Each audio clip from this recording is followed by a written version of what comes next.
I woke up to some unwelcome guests, and they're driving me nuts.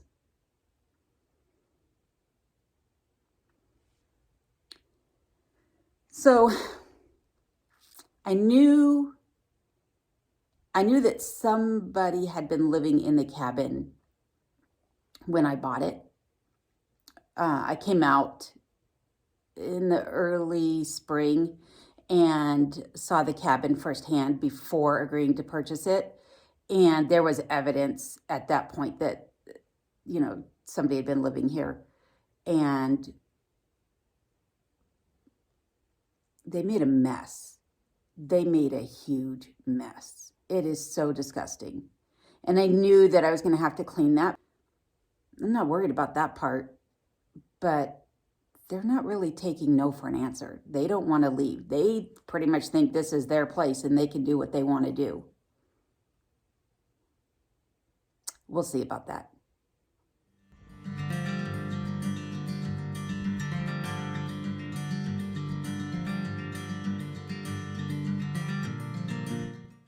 So the previous owners were kind enough to leave behind a shop vac, and I'm very thankful that they did because I've spent a few hours vacuuming up everything that I could get to in the cabin and cleaning up the mess that was left behind. So my squatter, it's a squirrel. Yeah, and he's pretty much determined to win this battle with me, and he keeps coming in the cabin and screaming at me, and I scream back, and then poor Kenai is scared to death. He's already not settling in so well, if you will, because of the fact that we're so remote. It is so quiet here, and every noise is then amplified. For example, when we got into the cabin, I was standing there kind of looking around and surveying everything that I needed to do.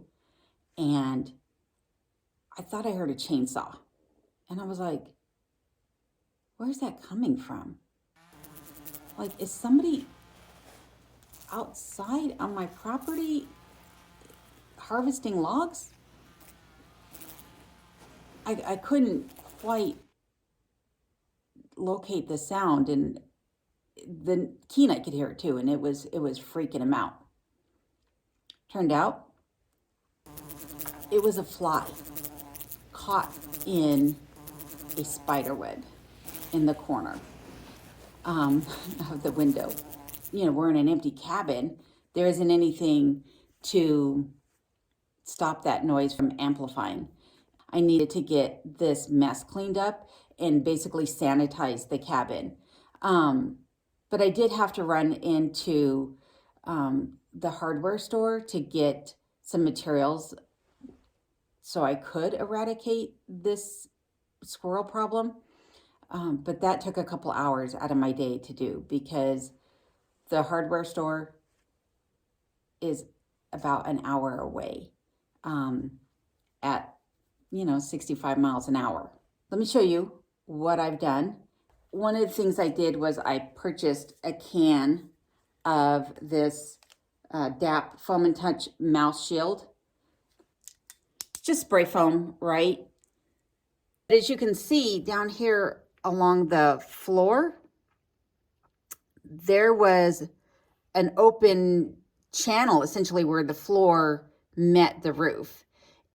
On the outside of the cabin, the squirrel had basically clawed his way through a weak spot where the roof and the cabin walls meet and made himself a nice little entrance into the cabin. And this whole area that you see here was just completely full of droppings and pine cone bits and pieces and dried mushrooms and filth, just absolute filth. And so I've spent a couple hours vacuuming up this room, and I'm going to show you a couple other areas and some other things that I've done. And then we're going to talk about my plan to really evict this squirrel. Like I said, he's not paying attention to what I want. So we're going to get him to listen. Don't worry about that. A bit of a trigger warning. I plan to not only prevent the squirrel from re-entering my cabin, but he may meet his demise in doing so. And if that bothers you, if that is a turnoff for you and you just can't handle that, then I apologize. But the squirrel is destructive and he has no business in my cabin. He has his own homes out in the trees. There's plenty of places where he can make a nest out in the tree and protect himself, and provide his own security and structure, but it doesn't need to be in my cabin. And if you can't understand why I don't want to share the cabin with a woodland creature, I don't know what to tell you, but they're destructive. They're filthy. There's chewed up insulation.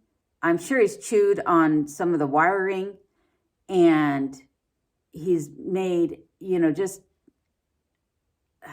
he's destroyed basically, some vital pieces to the cabin. And I need to end that destruction or I won't have a cabin. And I know that woodland creatures also carry diseases, bacterial diseases in their urine and in their fecal matter. And I'm not comfortable having that in my home where I'm working, sleeping, eating, and residing. Not only because I don't want to come in contact with it, but I don't want my pet to come in contact with it either. And so I just want to put this disclaimer out there right now that if what I'm about to show you or the future content of this channel bothers you, then I wish you all the best in life, because the reality of this is that I live in remote Alaska and the wildlife here can kill you. And I don't take that lightly.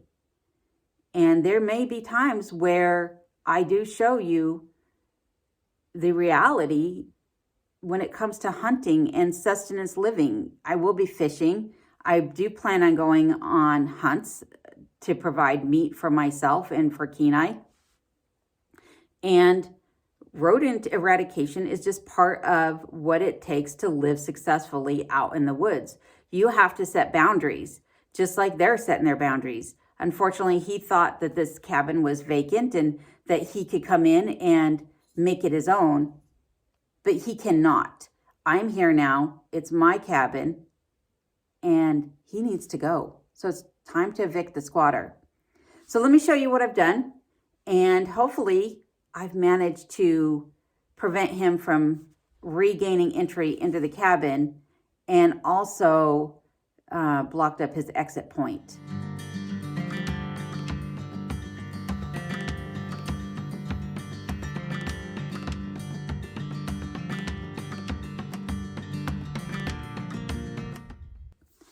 So I think I figured out all the places where the squirrel is getting into the cabin, and hopefully his exit too.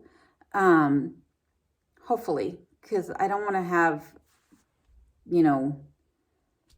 he's not leaving the same way he comes in. So if I've now blocked his only exit, but not all the entrances, then I have a bigger problem at hand, because that means now he's trapped in the cabin with me. I don't want that to happen. So fingers crossed that he is actually evicted. So as you've seen, I showed you that I went ahead and put some spray foam in this opening behind me. While I was at the hardware store, I also picked up some steel wool, some hardware cloth, and some wire screen. And then I also had on hand in just my own toolkit, I had some hose clamps. So let me show you what else I've done to prevent him from coming in. So the previous owners had propane appliances. They had sold all those off when they moved out of the cabin, but they had a propane washer and a propane dryer.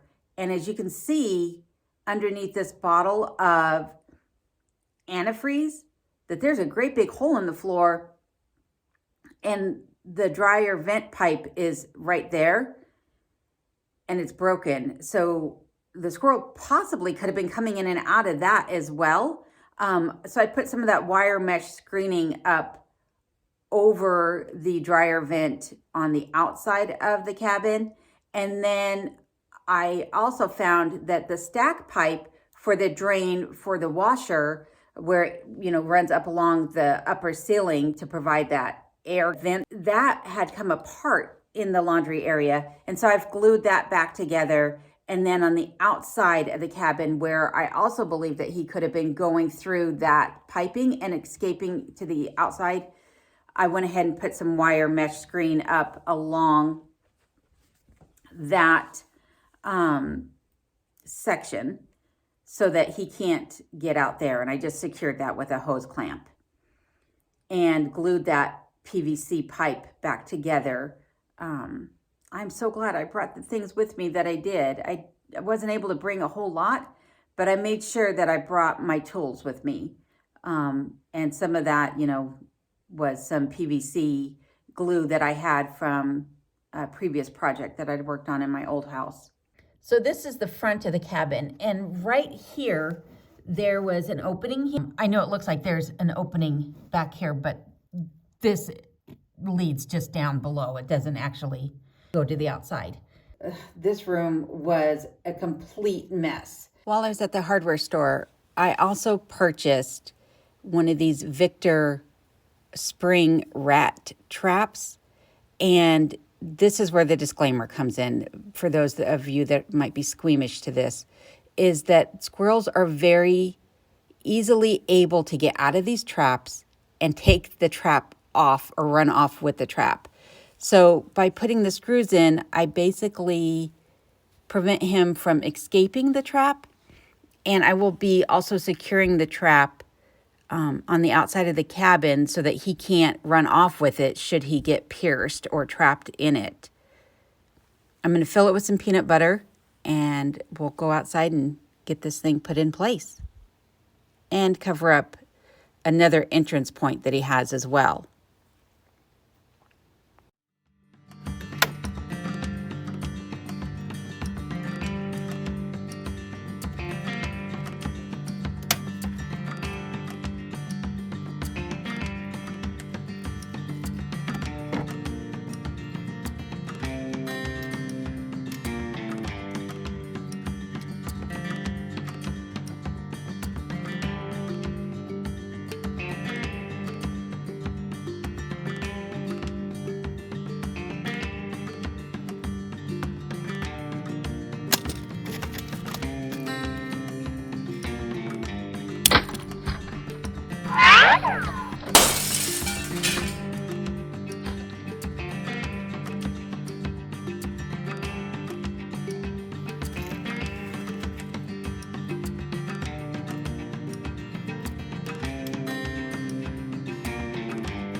Here you can see the foam that's come through from where I sprayed it, and then also the trap set on the ledge where the squirrel was perching. So funny thing is, he's sitting on a glue trap that I put up there because he was perching up there, but now the temperatures have dropped so dramatically that that glue trap is no longer valid. I'm sure it's also covered in a layer of dust and dirt. So he'll be moving off of there. I can hear his buddy up on the roof someplace. See, no longer on the glue trap. Now he's up there.